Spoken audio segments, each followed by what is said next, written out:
Treasure your blessings and giver of life, come and abide in us and goodness from every state. Save our souls for gracious Lord. In Christ our God, we pray that you would bless us and give us your wisdom and guide us as we discuss the future of your holy church. In the name of your Father, and the Son, and the Holy Spirit. This is going to be sharing the vision for the church now and into the future broadly, foundationally. We're not going to get into necessarily nitty-gritties of some of the hopes and goals and dreams that we have. We won't be announcing the beginning of any projects quite yet or anything like that. This is about where we're at, where we hope to go, and what we need to do to get there. As we go through this presentation, we certainly, like I said, we have a presentation to give you, but we also want this to be an exchange of ideas, not just a sharing of some that we have. Okay? So as we go, if what we're talking about, if that sparks a question, a comment, a thought, please raise your hand and we'll have you comment or ask the question or share a concern that you might have. Father, if you want to add anything to that. I have a real quick question for you, Jeff. What was the number for attendance on Sunday? Do you know? We probably had around 200 people, and that's kids and everything. On average, we probably have somewhere between 150 to 180 on a given Sunday morning. So it was a little bit more packed than usual. Yeah. So that's pretty consistent. I mean, I don't know that I've seen the church, maybe one other time over the summer. I think we had around those numbers. But and of course we had a memorial, but there was a lot of visitors there too. And so I think that it's pretty obvious to a lot of people that as a community we're growing, which is fantastic, right? It's very, very exciting to be a part of a community where so many people are coming in. As Jeff, points out a lot of times, I don't think a Sunday goes by where we don't have multiple visitors. And, quite often those visitors come back. So that's a great, great opportunity for us. And that's one of the things that I always try to impart to everyone is that it's somebody's first Sunday, usually. And so a lot of times we kind of get into our routine and we forget that, somebody's here for the first time. And so I like to remind everyone that, we've got an opportunity to put our best foot forward every Sunday. And I want, as a community, that we're always clear that whenever anybody comes to St. Antony's, even if they never come back, I want to make sure that someone said hi to them. And that they never left and said, you know what, that parish is not very friendly. So it's very, very important for us to do that. And so, part of being a successful, healthy, growing parish is to have a mission statement, something foundationally that points us in the direction of where we're heading as a community, a guiding principle. And so, this is one that I put together for St. Antony's. I'm not saying this is our mission statement. We don't have an official mission statement, but this is where I am coming from as your future full-time priest here, once Father George retires, and really as the associate now, this is everything that we're doing.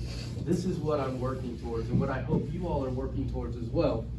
And so St. Antony Orthodox Church will be an Orthodox Christian community committed to the gospel of Jesus Christ in the city of Tulsa, Oklahoma, and the surrounding area through promoting spiritual growth, providing opportunities for parishioners to bond as family, and practicing serving those in need. Christ is in our midst, he is and ever shall be. So the 3 T's is what I call it. Those are the 3 guiding principles that make any community successful and healthy. And so we have to be able to first promote spiritual growth. And so foundationally, that's what we're here for, is to be a place where we can experience spiritual growth through services, through educational opportunities, through retreats, all of these things that we provide for us to grow spiritually. But also we have to provide an opportunity for parishioners to come together as family, because that's what we are. Now, some people, this is their only family.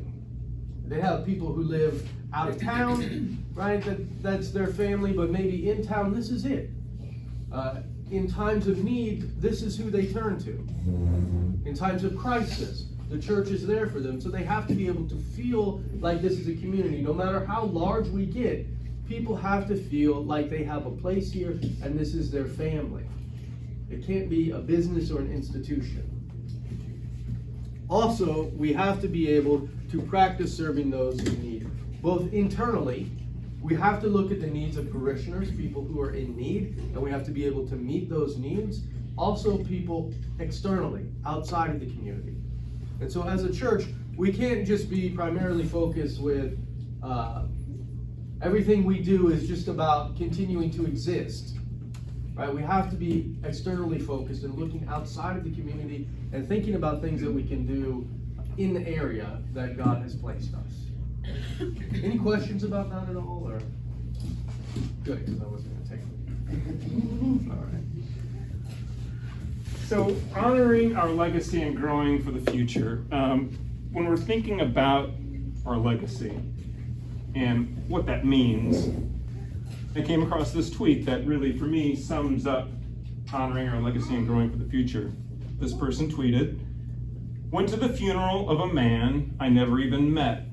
Apparently, he played a huge role in starting the parish I attend. Without this stranger, my family might have never become Orthodox." That encapsulates when I walked through that memorial room. I don't know any of those names. I don't know any of those people. But because of them, this parish exists, and I found a home, a spiritual home. This is where I came to Orthodoxy 10 years ago. Over that 10 years, I have, by God's help and this parish's help, grown in the faith. It's the best thing that's ever happened. And I have so many strangers to thank for that. I'm so grateful to them. I want to be that stranger to a bunch of people in the future who are never going to meet me, and I'm never going to meet them. And my hope is that we all share in that hope and that ideal of honoring those that came before us and fulfilling the legacy they gave us in the true spirit of orthodoxy, handing that down to future generations. And what's beautiful is, as we honor those that came before us and really prepare to give something as good, if not better, to the people that come after us, in the present, we're sharing in that legacy together. And that sharing is a beautiful thing. And that's really what we want the culture of this parish to be about, and sharing in that legacy, being excited about that. So really, that's everything that we're sharing here tonight. I want it to be received and thought about in that context. So how has St. Antony made a difference in your life and in our lives? For the next couple slides, Richard Stark, Clarissa Dancer, if you come up here, they're going to go over some different points of information in terms of sharing, just kind of reviewing ministries that we have here in the parish right now, different support groups that we have for people inside the parish as well as outside, and then also some goals and hopes for the future as we grow. Richard? So yeah, we just think a really important question that we should all ask ourselves as members of this parish is how important St. Antony's is to us in our personal lives, both for ourselves, for our families, and for our children, and for our children, and to consider the multitude of great things that the church offers to us as individuals and families. And so we have a list of things that easily come to mind, like the liturgical services that we're all able to attend here every Sunday. It's a way where we can come together as a parish and a community of fellow believers and worship the one true God in a very reverential way, in an ancient way that ties back to the very beginnings of the Christian faith. Coffee hour that we all are able to share together after liturgy is also an extremely important and unique opportunity for each of us to come together and fellowship again and to share a meal in fellowship. Church school, teen events at Camp St. Raphael are extremely important opportunities that we have through this parish to help to teach our children about the faith and to help strengthen them as they grow, especially in the times that we live, when a lot of times our culture and even the entertainment and things that they're regularly exposed to are frequently teaching them a different message. And then other things like some of the community events that we have and the religious education allow us to come together, allow the adults to come together to continue to learn about the faith, to be strengthened in our faith, and to fortify and strengthen each other as we move forward. So this slide is outlining the existing ministries that we have currently. We have plans for more ministries in the future, but this is what we have right now to facilitate giving to each other within the parish, and also to bring in people in from outside, bring them into the parish. Keep in mind that sometimes whenever people are coming here looking for benevolence, this might be the first time that they've ever come to an Orthodox church. So the more benevolence that we can show them, the more that they might have a chance of coming back and getting to know the faith beyond just looking for what they would find at any other church. So we have the food pantry that we always see whenever we're walking in. We can be looking at ways to be donating to that. All of these ministries are not just for people, like I said, who are outside of the church. This is also for people that you might actually know that are in need. So keep in mind that you never know who's using these ministries. But we do have the food pantry. We have the donation box in the sanctuary where people can donate cash to help people who are in need of cash. We take up collections for clothing, and we also take up a collection every year for children to get coats. We donate the coats for kids. We have a fairly new playground in the back for children to play on safely. We donate to a lot of sister churches in foreign countries who have been through some extremely hard times, so we donate to other countries and help other Orthodox out. We help children go to camp. We make sure that all children go to camp. So if there are children who are coming from families in need, we have scholarships to make sure that those children go to camp as well. We have a pretty large parish library upstairs that people, catechumens, inquirers, and faithful can all read and go deeper into the faith with. We do meal trains for people during times of need, and I think this past year we've done like 3 or 4 meal trains specifically for women after they've given birth, so that they can focus on spending time with their babies instead of cooking. And the church and fellowship hall we use for baptisms, weddings, funerals, community events. All our needs that are continuing to grow as we grow as a parish and as a community.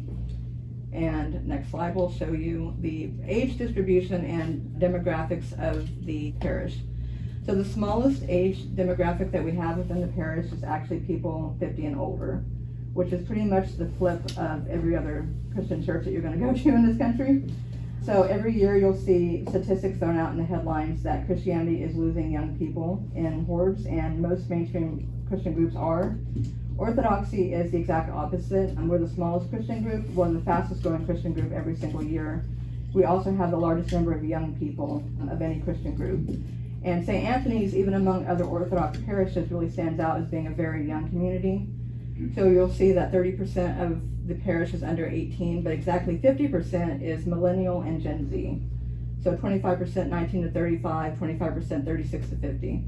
So whenever you think of people growing, or the parish growing, it's not simply volume and number of people walking through the door. It's also people who are growing together, showing life burdens together, growing in the faith together, and then also wanting to grow an actual family together with other people. So having a young parish is exciting because it means that we're growing in all of these different ways. It also means that we're going to have increased needs for keeping up playground equipment, sending more kids to camp, using the hall and the sanctuary more often for baptisms and weddings and so on. One of the things I think that's important to note as well is how many of our parishioners are members here less than 5 years. If you were to take a poll of people who have joined within the last, even since the pandemic, I think you'd be surprised how many people are actually new, either from other churches or converts. And so it's wonderful to have converts, but we also have to understand that it takes a little bit of time to integrate them into the community. Someone coming in, you have to think of yourself. It took a while before you really kind of felt comfortable with the faith, and then just joining the community also. And so, we all have our work cut out for us, teaching people to be members of St. Anthony, because they're looking to us. It's interesting. I was, talking with Cynthia just the other day, and she was saying, I'm realizing, John Paul and I were having a discussion. We realized, we're the old timers now, right? You're the adults. You're the ones who are going into leadership, and that's sometimes, we have a tendency to think of ourselves as, I'm the new person, but we've been here a long time, and other people are looking to us as being people who've been here much, much longer. And speaking of growing, of course, we already have some obvious needs as a parish, and we'll continue to have further needs in the future. And so some of the things just to consider include the parking lot. There's already some improvements that could be done and for the parking situation. Like Father Jason mentioned, this Sunday was really busy, but a lot of Sundays recently, some of us are parking way out in the grass. So we already have, needs there. This great fellowship hall that we have as we grow, I mean, we're packed in here. We could do so much more with a improved or a bigger space. The basement downstairs offers us all a tremendous amount of opportunity. It's got more kitchen space down there, so plenty of opportunity there as well. I think this building was actually built in 1934, so it's 90-ish years old. It's almost 100 years old, so there's a lot of maintenance and upkeep that you're gonna have with an aging facility. The grounds, like Clarissa mentioned, we have, good playground equipment for our children, but as we grow, we'll have further needs and maintenance there as well. I think the aesthetics of our facility and the beautification of everything around the building is also extremely important. That's what people first see when they come to the parish, so the first impression is really important. And then things like maybe another assistant priest in the future, or deacons. As we grow in large parish, and meeting the spiritual needs of all of us is a tremendous task. So that's something else that we might keep in mind. And finally, adjacent properties, potentially trying to purchase them with the idea of expanding where we worship. So expanding the nave, making a new chapel, so that we have the space that we need to come together and worship. Just to even kind of loop it back around to where Richard started, when it comes to the current ministries that we have, Father Jason and I have been going over and compiling a list of not only those ministries, but ministries that don't currently exist, that we would like to see started and people leading. And next month, in mid-February, when we're doing our annual meeting, either at that meeting or around that time, we'll be sort of presenting that official list of what the current ministries are, what ministries we don't have that we would like to have started and happening. So be thinking about areas where either that you're already aware of that you would be interested in contributing to and helping out with, but also just be ready for a list of other new ministries that we would like to see started and filled, and things where it's not just you, that if you feel called or desire to be in a position of leadership in one of those ministries, it's not something you have to do by yourself. Maybe you and 2 or 3 other people can share that load together, right? So anyway, just be prepared for that. 4 T's of St. Antony. So time, talent, treasure, and trust. Those first 3, time, talent, treasure, we've heard those grouped together often, whether it be in a church context or other contexts of organizations that you're involved with. Those are 3 ways that we contribute to the things we care about. And we added this 4th one, trust. To me, that is a very unique addition because of this. Trust does not exist and doesn't come about unless these 3 things are fulfilled well. And when we fulfill these 3 things well, trust happens.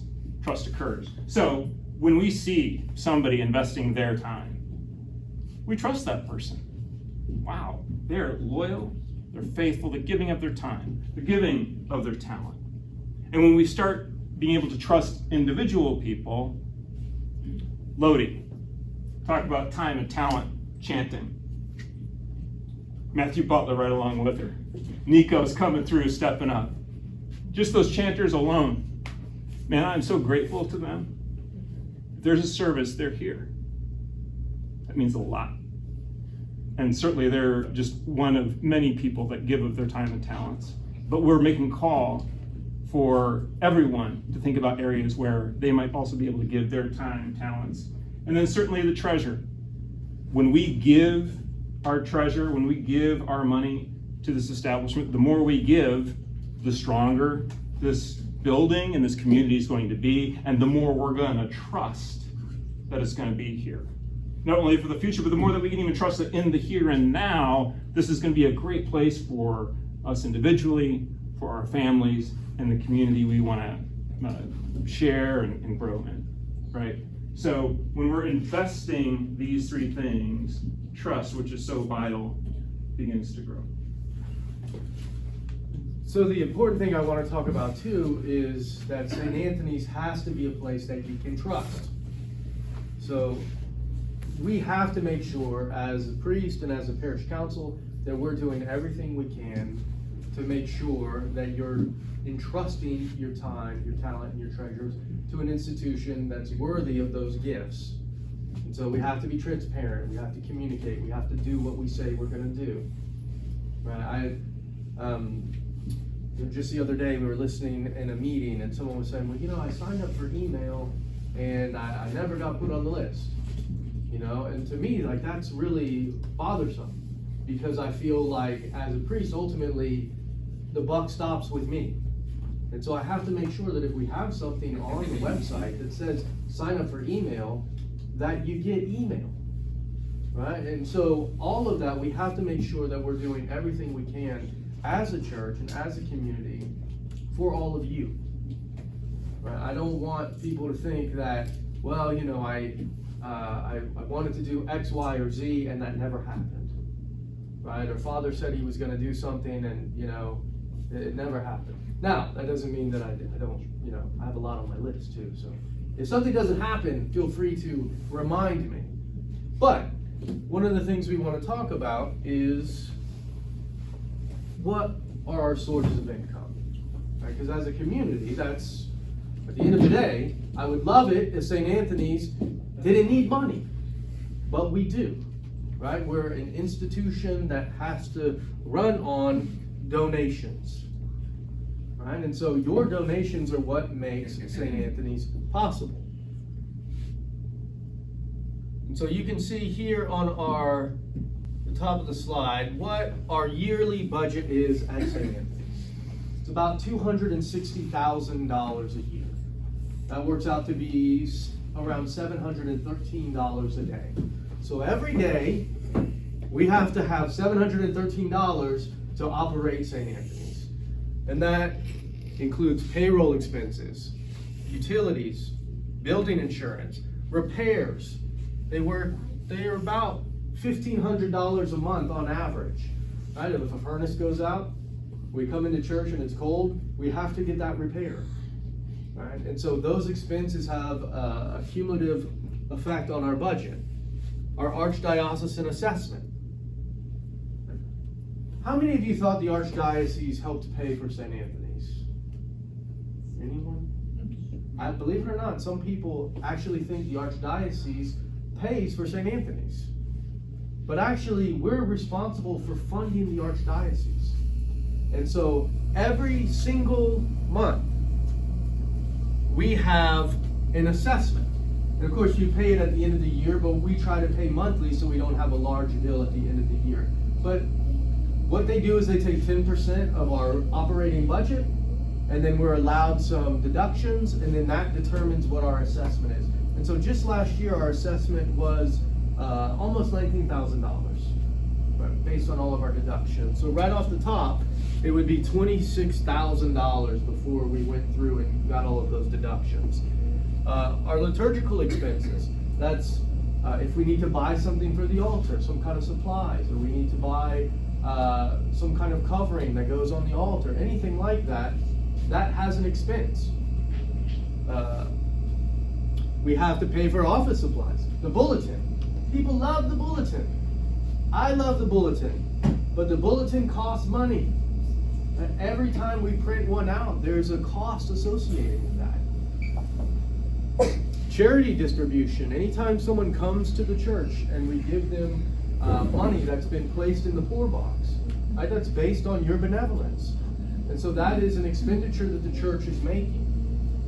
And then there's other expenses that we have to think about too. We have Sunday school. We have the rental property, right? If there's some kind of repair that needs to happen there, we just had to buy a refrigerator for the rental house.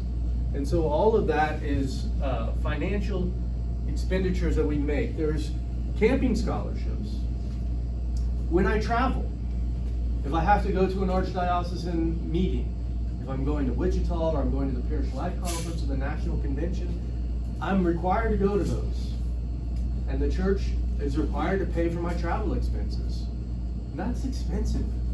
A lot of times those hotels are in areas that are very expensive. The hotel can have food that's very expensive. Right? And so I'm cheap. I try to cut costs as much as I can, but it's expensive. And so what we see is that recently, the last 2 months, we have been covering that monthly cost. And so every month, it costs almost $22,000 to operate St. Antony's. And for the last couple of months, we have been breaking even. Actually, we've been over breaking even. We've been in the black.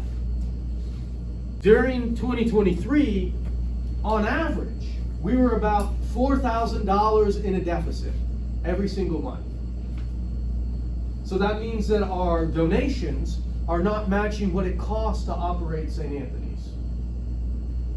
And so, well, where does the money come from, you ask? Right? Because obviously, if we're not getting those donations in, well, that's cutting into our cash reserves. And so, you know, it's good that we have those cash reserves, but we don't want to completely deplete them indefinitely. So we want to make sure that at the end of the day, our budget is balanced, that our donations are at least covering our expenditures month to month.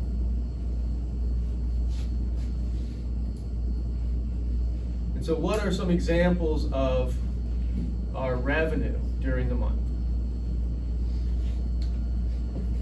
So stewardship is about $12,500 a month. Sunday collection is about $1,700. That's what's in the tray. And so that's not always the same from week to week.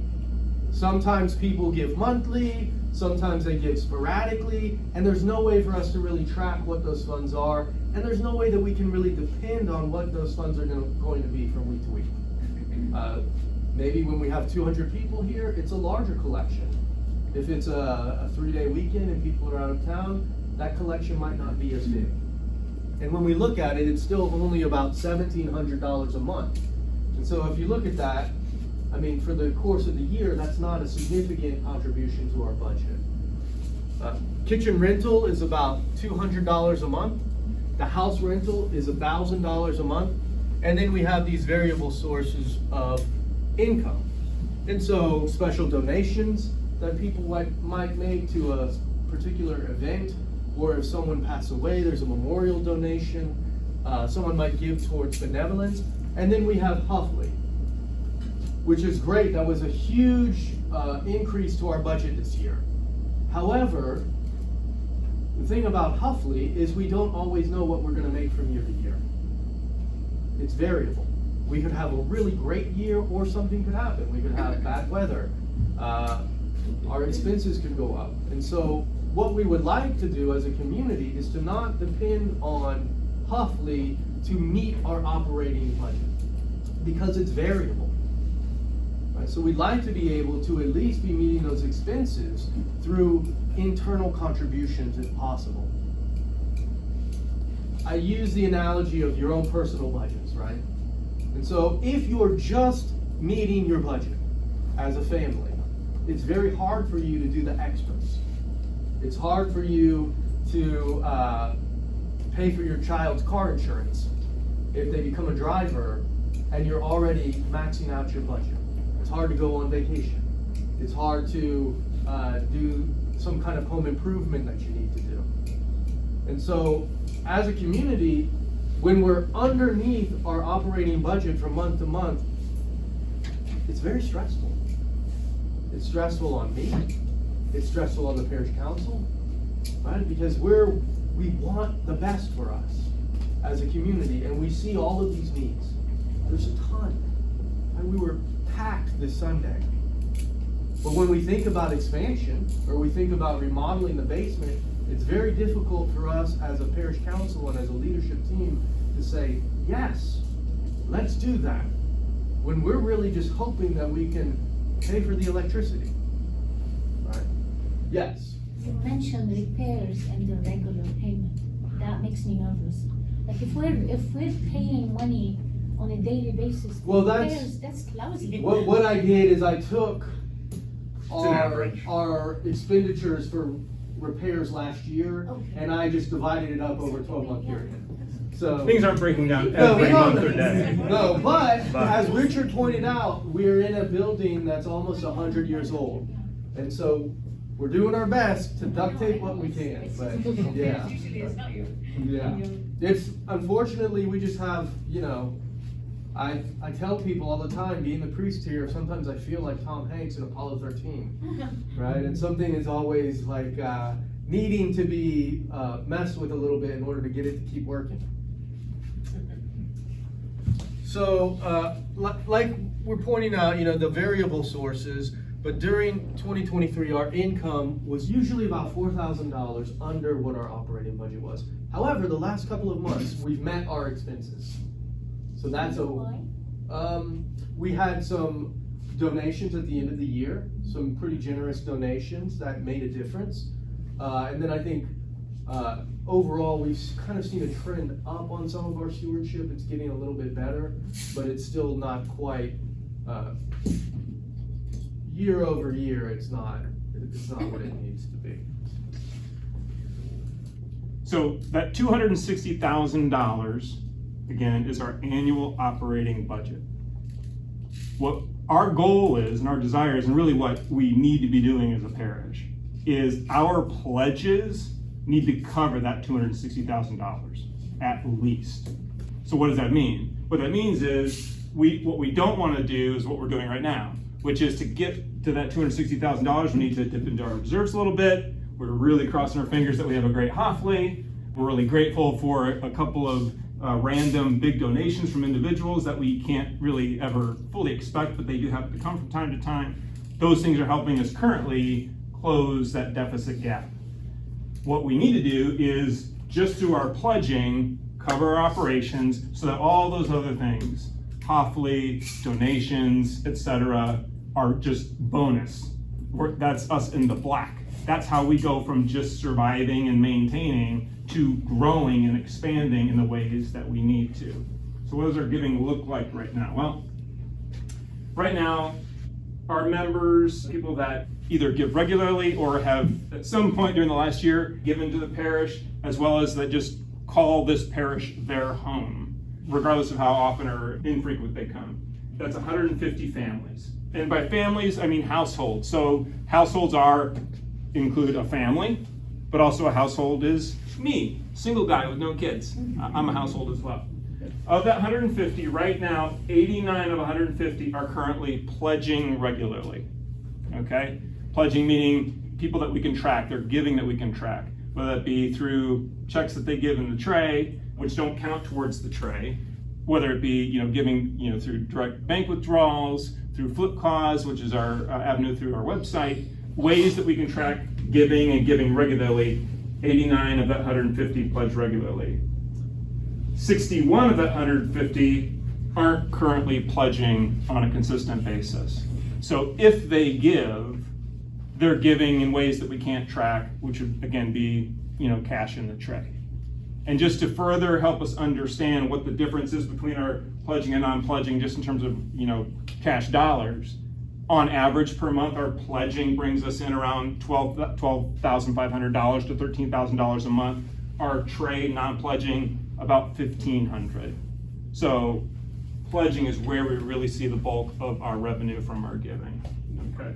And that would be about, if we just took that number and divided it evenly among the 61, that's around $25 a month that someone is giving in the tray. So again, the goal, pledging to cover that $260,000 a year, or that $22,000 a month. So taking these numbers, 89 and 61, 61 currently gives 0 in terms of pledging. Maybe they give a little bit in the tray, but in terms of pledging, it's 0. Of the 89 that do pledge regularly to some degree, 34 of them regularly per month give somewhere between $1 and $50 per month. 16 of that 89 give somewhere between $51 and $100 a month on average. 25 of them give between $101 and $300 per month, and then 9 give between $300 and $500, 3 give between $500 and $1,000, and then 2 give over $1,000 a month on average. So you add all of that up, and that yearly total of pledging comes to just under $177,000 right now. So it's $177,000 compared to our yearly operating budget being $260,000. It's about $83,000 deficit. Again, there are ways we've been able to close that gap, hopefully reserves, some generous gifts, but that's not where we want to be, right? We want our giving to cover all of our pledging. So what does it look like to be able to achieve that? So St. Anthony costs, as Father Jason said, about $713 a day to run, or on average, per those households, 150 households, $475 per family a day. So let's say all those 150 households on average, let's just say they started giving $5 a day. What does $5 a day for 365 days a year look like? If everybody did that on average, St. Anthony's would have a surplus of almost $14,000 a year. We'd go from that extreme deficit to a $14,000 surplus if on average, all those 150 households were giving $5 a day on average. Yeah. So is that in addition to their current rates or just flat? Zero? Okay. Just flat. Like if we all started at zero and said we're all gonna average $5 a day, we'd get to a $14,000 surplus on our operating budget. Now, there are people who, as we saw, they give a lot more than that. They give 3, 4, 5 times that. And that's just based on financial situation and conditions of everybody's home that's different. You know, what we're saying is that if we kind of, as an average, broke that down to the whole parish, if we were all giving that $5 a day amount, we wouldn't be in the situation that we are with our budget. Yeah, this is a framework. We're giving this $5 a day for an average to help us think about where we're at and where we need to go. So, I mean, another way to think about that, so $5 a day, what is that a month? That's $152 a month. Okay. What is that a year? If I gave $5 a day on average, how much am I giving in a total calendar year? $1,825. So under $2,000. If all those households averaged just under $2,000 for their whole annual giving, consistent pledging, we'd have a $14,000 surplus at the end of the year on our operating budget. So next slide. Pie charts, another way to think about how we divvy all this up. So on this pie chart, big chunk of pie right here, 63%, and then we got another chunk of pie, 27%. So this big chunk of pie, 63%, represents the amount of the current 150 that on average give less than $1 per day. 63%. 27% on average of that 150 give about $1 a day. So 90% of that current 150 on average are giving $1 or less per day. Okay? So that leaves the rest of the 10%, 7% on average giving between $10 and $15 a day, 2% between $16 and $33, and 1% $34 or more a day on average. So a little surprising. Those breakdowns surprised me a little bit. Maybe not given what our current deficits are, but it's just like, it kind of wakes you up. Yeah. Is that purely based on pledges or is that including? Pledging, yeah, so just talking about pledging, not the trade. But again, as we went over before, the bulk of our revenue is pledging. Yeah, I mean, not that the trades are insignificant, but there's a big gap between those two numbers, right? Jeff, the first 2 slides before when you were doing the pledges by numbers of households, Yeah. that was a monthly pledge, right? Yeah, Okay. yeah. So as maybe surprising and even alarming as those averages are, to me it's exciting because it represents untapped potential. But I'd be worried and desperate that these numbers look different in a way we're like, man, we're giving everything we can and we're still in this deficit. We're like, oh my gosh, where do we go? Yeah. Just the opposite case, right? We have a lot of untapped potential that I believe we can meet and exceed, right? Now, to Father Jason's point, we understand completely that every household and every person is in a different financial situation. But the question was, do they know?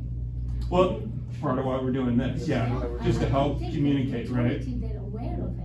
Yeah. Because they're not educated that this is really something you need to. And that's part of, and I'll get in that too, but also, part of why we're doing this, and this has been several months rolling out, because we feel that there has to be information conveyed by the leadership team of the parish to the people. Because there are people that, they're under the impression that this is a black box, right? They're here from week to week, things seem to be pretty good. Coffee hour is wonderful. They're not quite sure how food gets there every week, but they'll be here, and they don't understand all of the inner workings of the parish, and that's fine. But a parish is kind of like being a fan of the sports team, right? And so you can know all the statistics, or you can just be the one who watches when they're in the Super Bowl, right? But we have to do a better job about trying to get more people from being the casual fan to the fanatic, right? To people who know all the stats. And so that's why, as a leadership team, we're doing things like this. And we've invited you here because hopefully you're seeing this and you're saying, wow, how do we bridge that gap? How do we get people involved and excited about the future of St. Antony and realize that we all have a part to play in our future growth? Because if, like I said before, with our own budget, it's very hard to think about doing things extra if we're struggling to meet it, right? And so we have to find a way to get people excited and to realize that this is an opportunity. It's a real opportunity.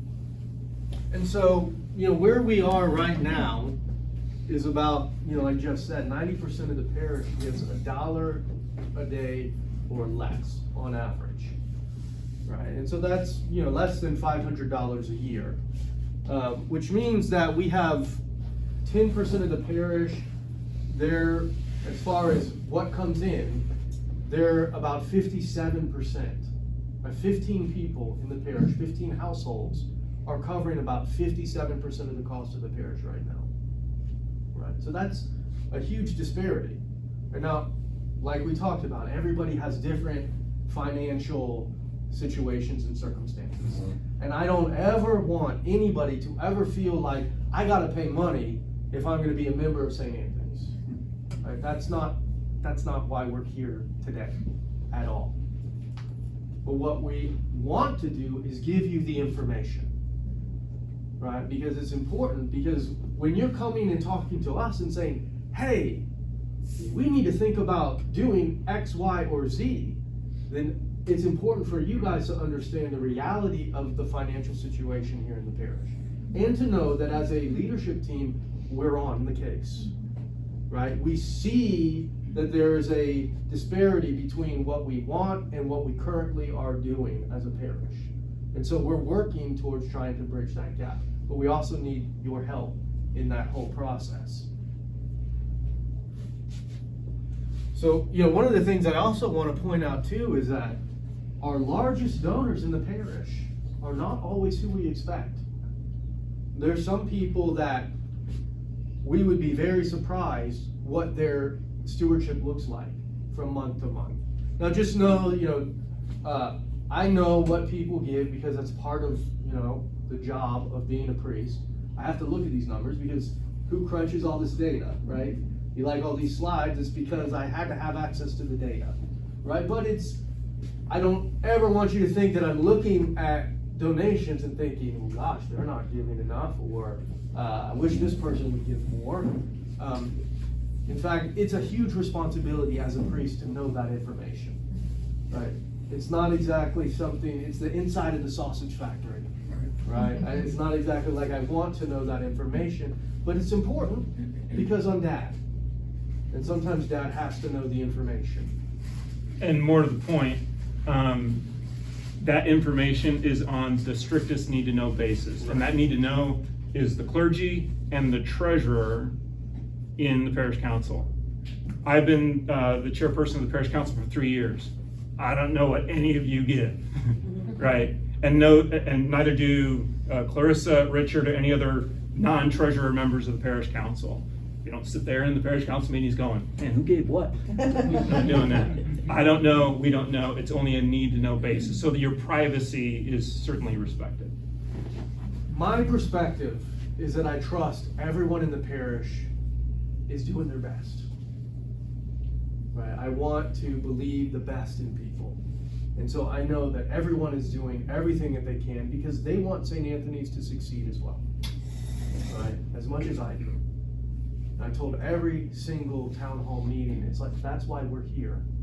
That's why Emily and I relocated from Kentucky to come here, because St. Anthony's has always been a spiritual home to us. I would not be Orthodox if it was not for this place. I would not be a priest if it was not for this place. And so I have a fierce loyalty here. And so I'm prepared to do whatever it takes to make sure that St. Anthony's continues to be a church for the years to come. So how do we do that?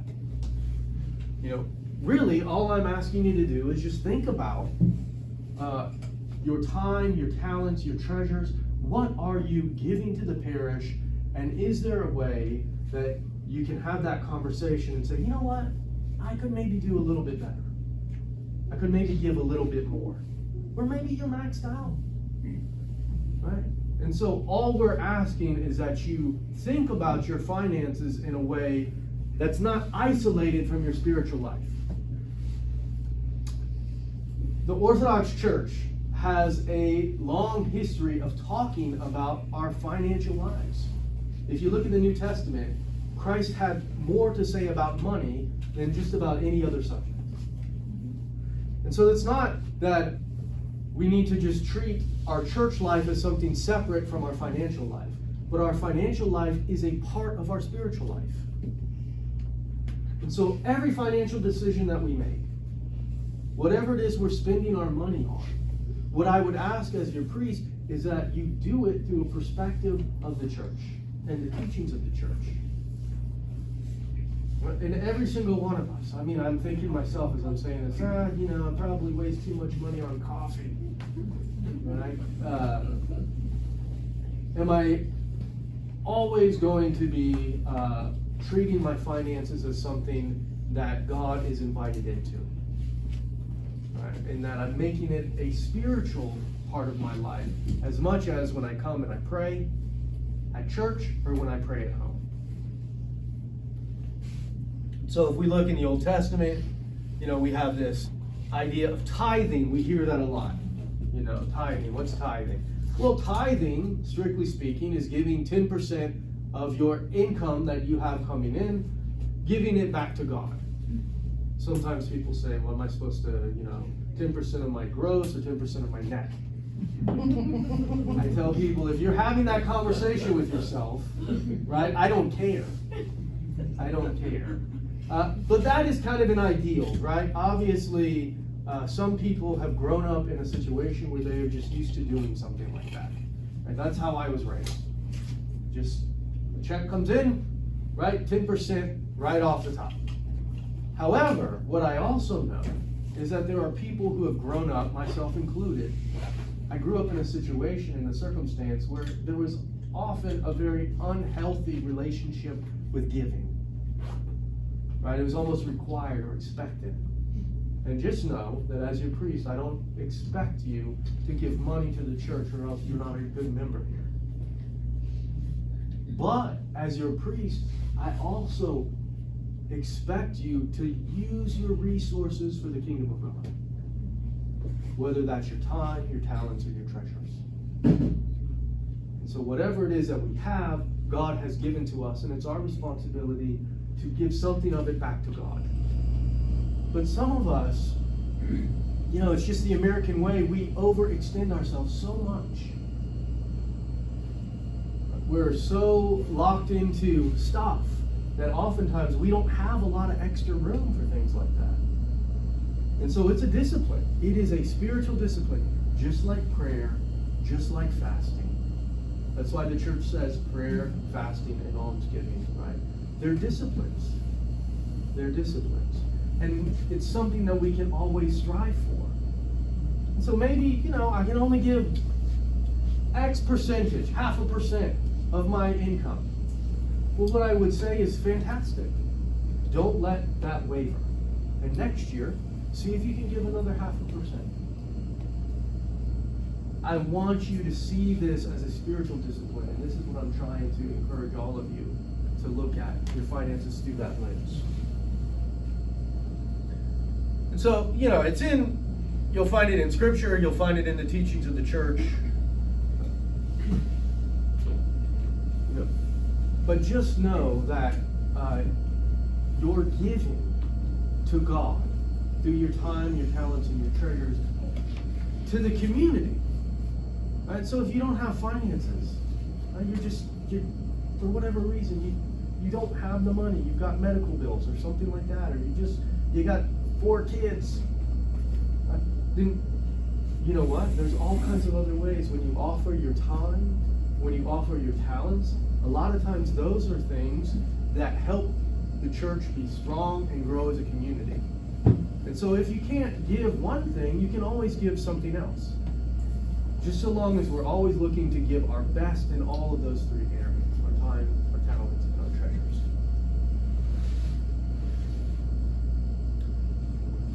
And so just know that you're giving, right? It's not an obligation. I don't give so God will love me. I don't give so people at the church are proud of my efforts.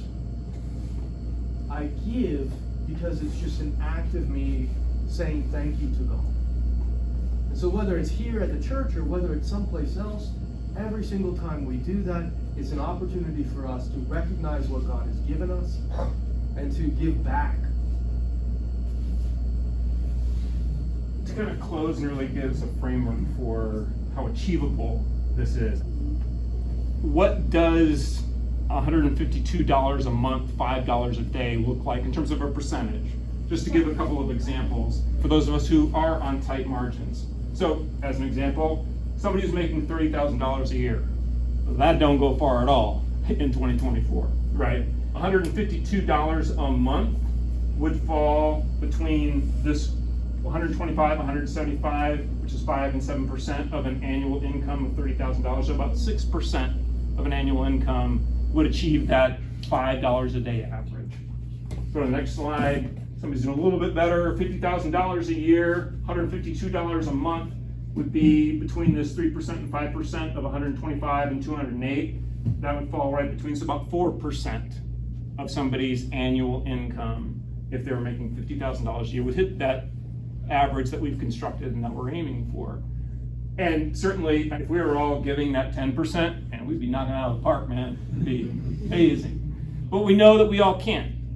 As Father Jason was saying, the important thing is, when you think of that figure, $152 a month, if you're sitting here going, $30 a month right now with my margins is going to be tough. But I think I can do it. Then do it. Do that. Okay? If whatever you can give per month doesn't reach that average, that's okay. Give what you can. Other people will be able to say, I can do more than that. Okay? The one thing, we're not asking for a specific dollar amount from you. The one thing we are asking is the one thing we can all agree upon, that giving is a spiritual discipline that we should practice. Giving is a responsibility we share to everybody else in our parish community. So from that responsibility, we would simply ask, go home, ask yourself, have a conversation with your spouse, and ask yourselves honestly, what can we give per month? And whatever the answer to that question is, whatever the honest answer to that question is, we're grateful for it. And we believe if everybody in this church answers that question honestly, whatever the dollar amount ends up being for you individually, on average, we're going to meet that average we're hoping for, if not exceed it. I firmly believe that. So ultimately, we've got a lot of untapped potential, and we want to think about to what degrees can we, even individually, be tapping more of our own potential.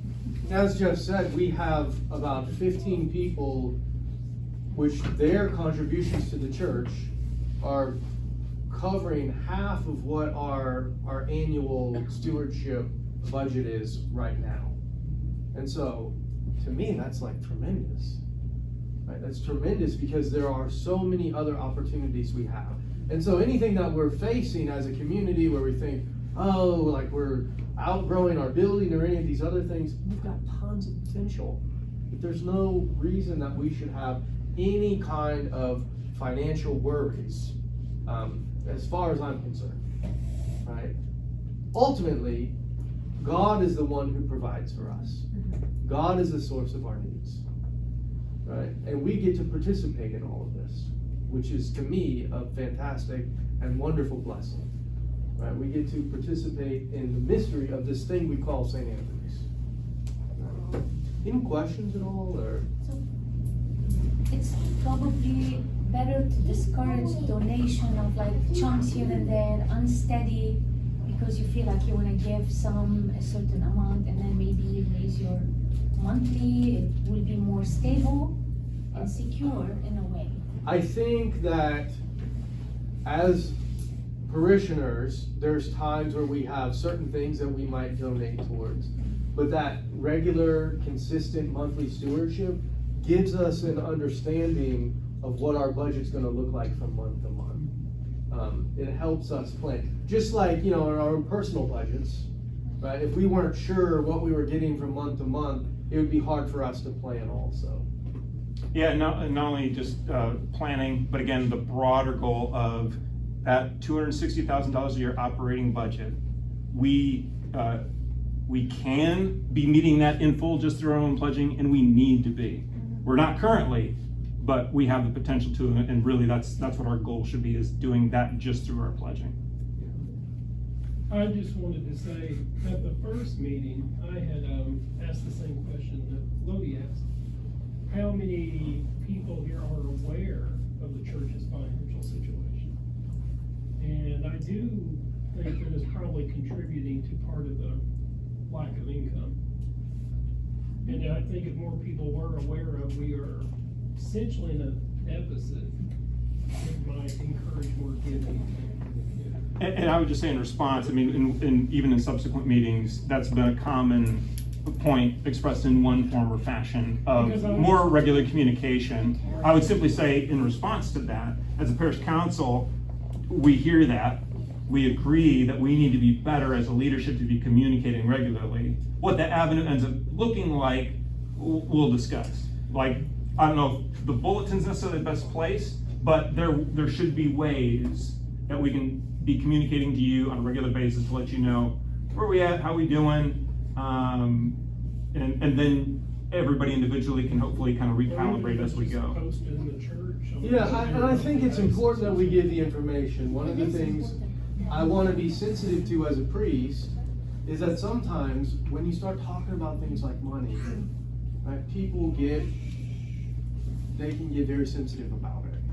And so I want to make sure however we do it, hopefully this was helpful for you. Hopefully you didn't feel pressure here, right? Like, if anything, this was designed to be hopeful and to be encouraging and for you to see, wow, like, we worked very hard putting this together, right? We spent a lot of time making sure that you had this information because it's important. And so we want to make sure, however it's presented to the parish, that it's equally informative, that it feels like there's no pressure, right? That people feel like, well, you have to give, right? We want to invite people to be on the team. To that point, and really to that broader point, I feel I certainly, as parish council chairman, need to own the fact that communication hasn't been what it needs to be. And so I apologize for that. And so I'm not only am I hearing, but my goal, because ultimately, just from a financial perspective, my goal is to get pledging, meeting that $260,000 this year. And let people know. And so the way we get to that goal is regularly communicating through any and every appropriate avenue possible. Email and whatever other avenues that we feel are appropriate platforms to communicate. We need to be communicating through those platforms and doing that on a regular basis. Oh, you can do it So, on Sunday, like, after coffee hour, some event. Hey, Well, we have the annual meeting financial coming up You can in do February. biannual, or you can do every 6 months or every 4 months or something. I know for me, and again, this is where I come from, even though I'm now 10 years out of my evangelical experience, thank God. That even 40 years of evangelical experience included a lot of guilt and pressure. And if that my giving is gonna determine what I receive from the Lord, all that is messed up thinking and unhealthy and even abusive to some degree. I mean, I remember in some of the very old time fundamentalist Baptist churches that I grew up going to all the time as a child, they had it posted in the auditorium. Oh. Yeah. In the auditorium, what that last week's giving was. Okay, so then Oh. I lack of my point. I'm sorry, I didn't live that. Well, all I just say, I think, one of the contributing factors to, me not thinking about communicating more is I think subconsciously I'm still coming from that space of I don't want to be that abusive sort of leader, right? But there still needs to be leadership in the area, and we're going to make that happen. That you give Sarah, did you have a serious point? Oh, I'm sorry, Sarah. Another thing is, I feel like it's not like super clear or brought up, or I don't know. I feel like it's kind of elusive to try and set up a pledge outside of flip cause. Okay. Like, because there's no information about it on the website. Like, it's not really talked about here. So a couple things. One, again, that's just another form of regular communication that we need to improve on and make happen. Specifically, outside of flip cause or putting a check in the tray, the primary avenue that we would encourage is ACH, which is direct bank withdrawal, because there's no fee resulted with that. We did an ACH drive last summer and fall and had some people sign up through that. Paul Mabardy, our treasurer, helped facilitate that. We certainly plan to do another drive for ACH in conjunction with our annual meeting in February. But beyond those specific drives, we also just need to be giving a regular reminder of saying, hey, here's a Who do way. you contact? How do you, Exactly. Because I feel like that's something I will say You're 100% that, right. this is a first step in the right direction. That's what we really hope, last year at the annual meeting, that was kind of the first time that some of this information, people even realized, some of this information. And not pressure, this wasn't designed to pressure anybody into anything. This is just to give you the info, right? So I appreciate y'all coming, on a Tuesday night, and, I'm excited, and I really am excited, and I'm really looking forward to, the next year and all of that we have is in terms of growing and everything, and all of this transition that we see in the parish. I think that it's a good thing that we're having the conversation. I thank you all. In the name of the Father, the Son, and the Lord, thou lettest not thy servants depart in peace, according to thy word. For mine eyes have seen thy salvation, which shall prepare before the face of all people. The light to enlighten the Gentiles, and the word I people Israel. In the name of the Father, the Son, and the Spirit. Amen. Bless you all. Thank you. Thank you, Father.